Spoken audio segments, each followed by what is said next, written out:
to another edition of Father and Son Getting It Done. I'm the father, behind the camera is the son. Today our project is we are going to install a new sprinkler head on an existing sprinkler line. The problem we have, as you can see over here on this lawn, we've got a sprinkler head here, but it's just not able to reach far enough over there. So what we're going to do to solve that problem is we are going to tap onto the existing sprinkler head. We're going to run this blue, it's called blue lock, and we're going to run that over into a new section and put in a whole new head. So come on over here and I'll show you what we're going to do. We're going to remove this sprinkler head, and I just went down to the Home Depot and I picked up some of these parts, and once we get this sprinkler head out, it's actually a 3/4 inch size. So this is going to come out. This will go into the existing fitting that's in there.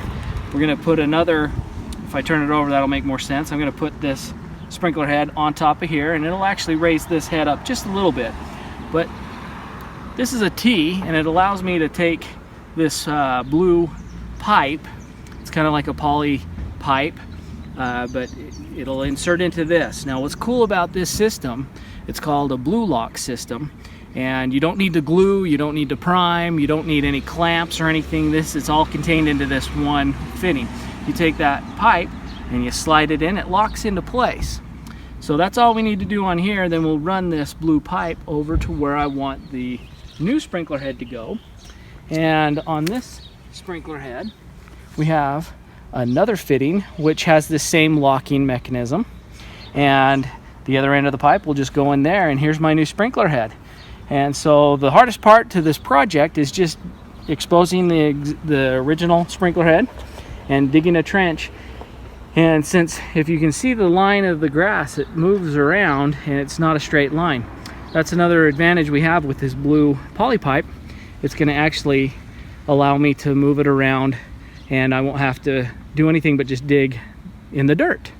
So we're going to get started on this project, and I'll let you know how it turns out after we're finished. So back in a bit. Okay, here's where we're at now. We've got the trench dug, and we've put that blue lock line in, and I've got this ready here where I took the old sprinkler head out and I put the new fittings in. And at this point, since this is so dirty and full of dirt and rocks, and we're going to turn the sprinkler on, the line on, and blow out all of the debris and get rid of anything that could be clogging the line. Then I'll fit this blue pipe together and we'll bury all of the trench and reset the line.